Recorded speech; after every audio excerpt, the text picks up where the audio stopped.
Even with my admittedly small YouTube channel, I get a lot of cold pitches. You know, people outreaching to me and saying, hey, will you hire me? And most of them suck and go straight into the trash. But today I want to focus on the strategy that did work and how to get it right.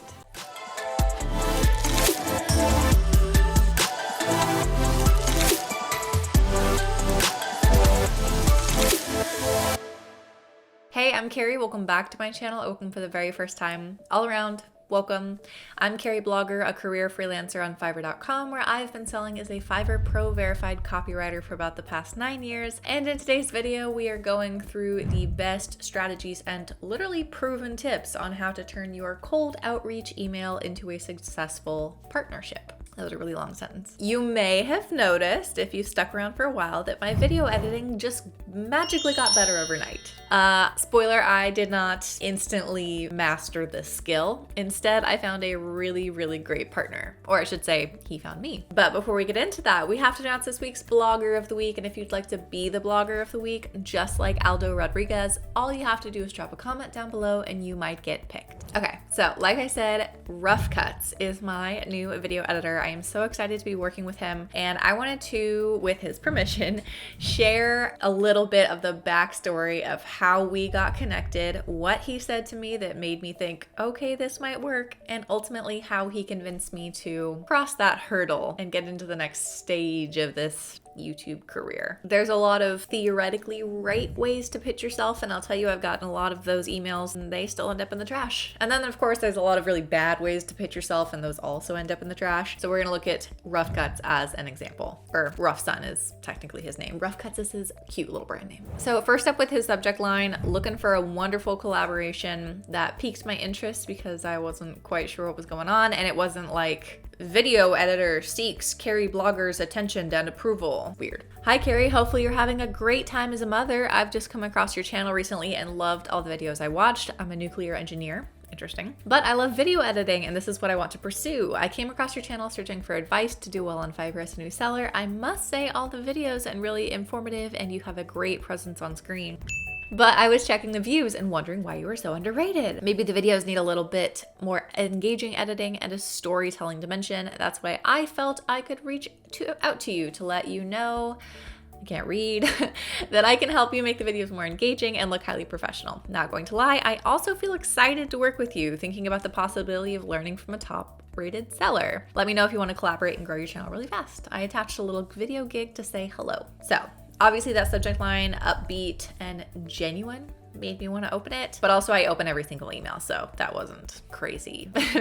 The most important thing was it was so personalized at the start, and I get a lot of emails, like I said, that are like, dear sir / madam, we have seen your YouTube channel in the freelance topic and think you are a good fit. Like, it's so generic, you could tell that they just had a virtual assistant, like plug and play the most bare bones details. And here I really genuinely believe that he watched my videos, that he got the time to kind of know me through them, and that he really sent it to me because he wants to work with me, not because he wants to work with anyone. And for me, that's really important. And I'd say for most people, that's really important. Also, a little bit of flattery does go a long way, but it's not disingenuous. Like, reading through that, again, I didn't feel like he was just stroking my ego, trying to get me to like him. Basically, he was just pitching in a very down-to-earth, genuine way. And for me, that's so important that he was not over-promising and he was definitely not overstepping. Some people also go from flattery of, wow, your content is so amazing, to like super harsh judgment of like, but you're doing all of this wrong and there's no way your channel is ever gonna grow if you don't hire an editor like me. And that's a little bit of a turn off. He did it better. He also sent very proactively a personalized link to some sample content that isn't something I had to ask for, which was nice to just do out of the gate. And of course, it was great that it was actually really good. Again, I get some pitches that like the sample content they come up with is like just not good. And in Rough Sun's situation, it really was. Like that's a bare bones expectation that not everyone meets. So continuing the conversation, then I just opened up some of my concerns. I was really honest about, conversation of what I am worried about in hiring an editor, and just to see that vibe check of if he would be a good fit. I don't know if this is controversial, hopefully it's not, but for me, in looking for a partner to work with, having no communication barriers is really, really essential. And Rafsan is in Bangladesh. He is not a native English speaker, but his English is... So I don't feel like there's any communication issues going on. And again, many of those pitches that I receive, I can understand what they're saying and I can get the gist of what they're trying to communicate, but that doesn't give me total confidence that when I'm translating these very specific creative concepts, that they would truly understand what I'm asking for without having to go back and forth. So for me, even though video editing is not a language-based skill, that language partnership is still super important to me. So just the way that he was communicating with me in these emails, talking in a really genuine, down-to-earth, native feeling way, made me feel like, hey, this guy and I can have like a genuine conversation. We can genuinely collaborate and it won't be awkward, broken, difficult.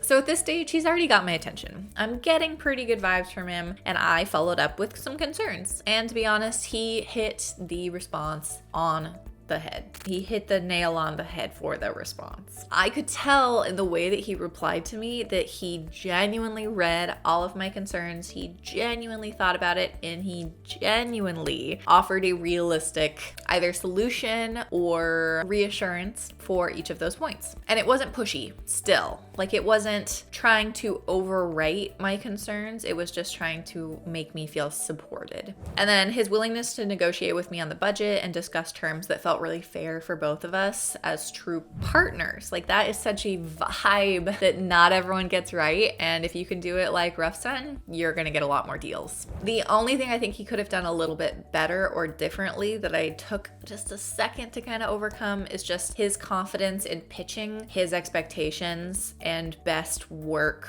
policies in terms of price and timeline and how we would work together. I think that as a service provider, it's really important that you educate your client. So educate, in this case, me, about realistically how much he expects to be paid, realistically how much I could negotiate in that point. Like I said, his willingness to act as a partner was really, really helpful. But sometimes your client just doesn't know kind of what's appropriate or standard, especially when you are doing the cold pitching to them. They haven't done any research because they didn't go searching for you. Definitely keep that in mind. So basically, I told him flat out, I get good vibes from you.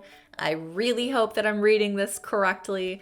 And he just returned the favor and said, you know, I only reached out to you because I genuinely want to work with you, because I get good vibes from you. And that kind of linked up kind of emotional basis to a partnership, I think is the most essential way to make those conversions and ultimately to have the best success rate later. Like I wanted it to be successful and I wanted it to work out because I felt so good about his outreach. If you're pitching to someone and you don't have that emotional connection or it doesn't feel genuine and authentic to start with, they're not going to be rooting for you. Like they kind of have that doubt in the back of their head that says, well, if it doesn't work out, that's probably for the best, because they don't have high expectations. Starting with that emotional tone is almost always the way to go. And I will say almost always because obviously I am a very specific type of person.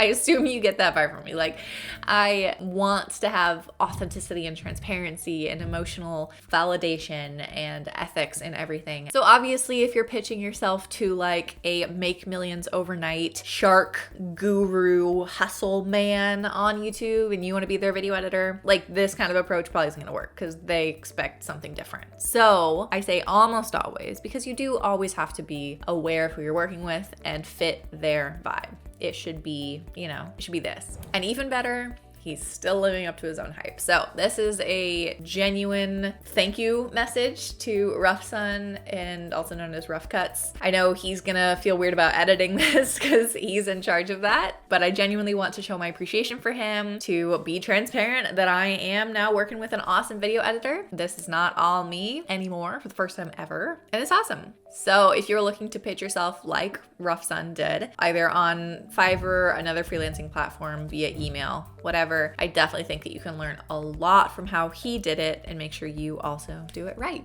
All right, if you're still watching, you know you are my actual hero. Thank you so much for still being here. Please make sure to check out the links in the pinned comment and description down below to lots of good stuff I've got going on, including my dystopian sci-fi novel, which, dear God, guys, I have so many copies in my closet. Like, it's embarrassing. Please, if you like me at all, please go visit my author website at carriefrenchauthor.com and consider buying a signed copy. I will sign it for you. I will ship it out to you for free. You're gonna love it.